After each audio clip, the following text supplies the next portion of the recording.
Yes, today we are going to start chapter haloalkanes and haloarenes. RX are haloalkanes and halogen on benzene ring are called haloarenes. तो अब classification है halogen compounds की, जिसमें सबसे पहले aliphatic halogen compounds.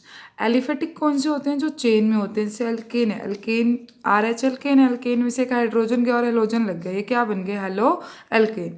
जैसे एक example है हेलो अल्केन का, इसमें ये प्राइमरी कार्बन के साथ हेलोजन अटैच है क्योंकि कार्बन एक कार्बन से जुड़ा हुआ है, तो 1 ब्रोमो प्रोपेन। अब यहाँ पे देखो, जो ये वाला कार्बन है ये 2 कार्बन से जुड़ा है, सेकेंडरी कार्बन हो गया। यहाँ एक कार्बन 3 कार्बन से जुड़ा हुआ है, ये टर्शरी कार्बन हो गया। तो हैलो अल्केन्स में आएंगे, अल्कीन्स में विनाइल। विनाइल क्या होते हैं? जब डबल बॉन्डेड कार्बन के साथ हेलोजन लगे तो वो है विनाइल। और एलाइल क्या होते हैं? जब डबल बॉन्डेड कार्बन से नेक्स्ट कार्बन पे हेलोजन लगे तो वो एलाइल। फिर एरोमेटिक कंपाउंड्स है, जैसे अभी हमारे पास बेंजीन रिंग में है हेलोरीन से एरोमेटिक कंपाउंड क्या अभी क्या है? 1 पे ब्रोमो, 1 ब्रोमो 4 मिथाइल बेंजीन बोलेंगे।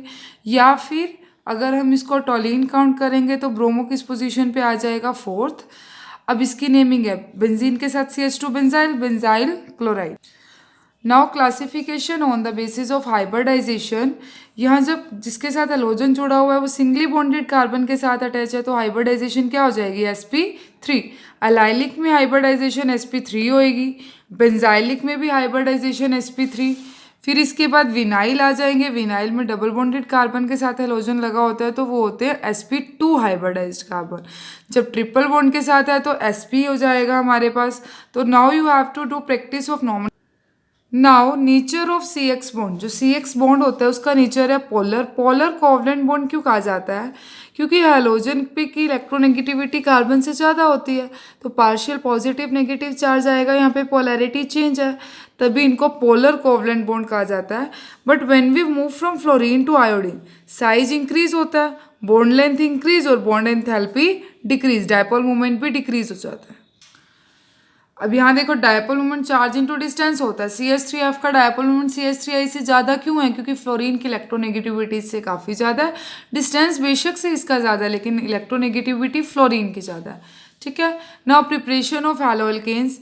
हैलोअल्केन्स की प्रिपरेशन करनी है, हम एल्कोहल की रिएक्शन अगर HX के साथ करें, वाटर बाहर चला जाता है और यहाँ पे क्या बन जाएंगे? हैलोअल्केन्स। जो प्राइमरी और सेकेंडरी हैलोअल्केन्स है वो एनहाइड्रस ZnCl2 की प्रेजेंस में बनते हैं, बट टर्शरी वाले रूम टेम्परेचर पर ही बन जाते हैं। Now second method of preparation of alcohol से क्या है? अगर अल्कोहल की रिएक्शन फॉस्फोरस पेंटाक्लोराइड के साथ करें तो भी हैलोअल्केन बन जाते हैं, फॉस्फोरस ट्राइक्लोराइड के साथ करें तो भी हैलोअल्केन बनते हैं। अगर अल्कोहल की रिएक्शन थायोनाइल क्लोराइड, SOCl2 क्या होता है? थायोनाइल क्लोराइड, इसे भी किसकी प्रिपरेशन हो गई? Halo alkane.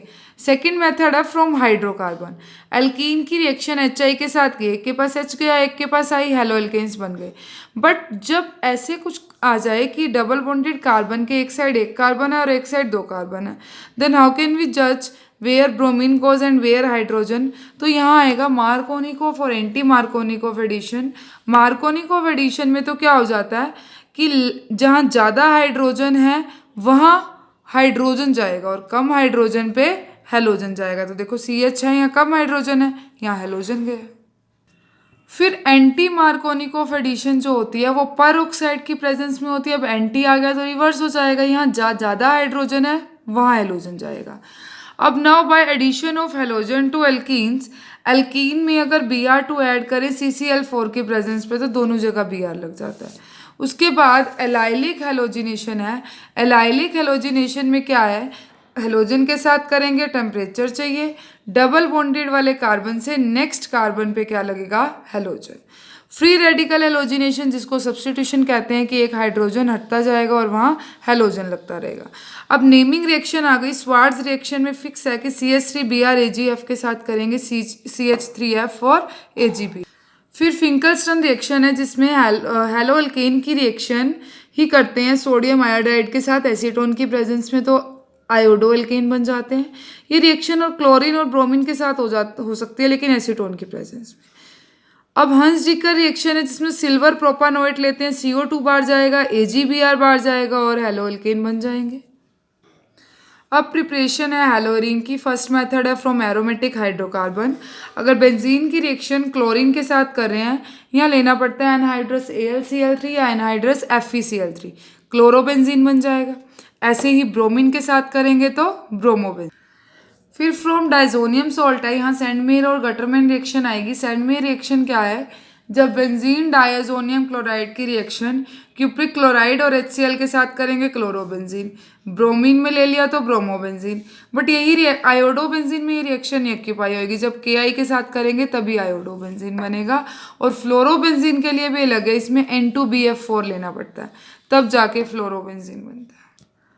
गेटरमैन में क्या डिफरेंस आ जाएगा? होती ये भी बेंजीन डाइजोनियम क्लोराइड से है, बट वहाँ CuCl और HCl था, यहाँ Cu और HCl लेना पड़ता है। हंस जिकर में सेम हो जाएगी, बेंजीन रिंग पे COAg और Br2 आएगा, वहाँ पे R थी, जैसे एल्केन में R था, यहाँ पे बेंजीन रिंग। फिजिकल प्रॉपर्टीज में क्या है? बॉइलिंग पॉइंट कब इंक्रीज? जैसे मोलिकुलर मास इंक्रीज करेगा, बॉइलिंग पॉइंट इंक्रीज करेगा। बट ब्रांचिंग जितनी ज़्यादा होएगी, बॉइलिंग पॉइंट डिक्रीज करेगा। But why? क्योंकि अगर ब्रांचिंग होगी वो सरफेस एरिया को कम लेगी, और सरफेस एरिया को कम लेने की वजह से बॉइलिंग पॉइंट डिक्रीज हो जाएगा। फिर डेंसिटी की बात है, साइज बड़ा है, डेंसिटी ज़्यादा है क्योंकि मास ज़्यादा हो गया। डायपोल मोमेंट हमने लास्ट डिस्कस ही किया था, CH3F की CH3I से ज़्यादा। ये एक्सेप्शन क्यों आती है? क्योंकि क्लोरीन का साइज फ्लोरीन से बड़ा है और इलेक्ट्रोनेगेटिविटी बहुत ज़्यादा डिफरेंस नहीं है। जो लोअर हेलोल्केन्स है ना, वो सोल्यूबल होते हैं ऑर्गेनिक सोलवेंट में, इनसोल्यूबल होते हैं वाटर में, क्योंकि इनकी पोलैरिटी का नेचर बहुत ज़्यादा नहीं होता। और वाटर क्या होता है? पोलर।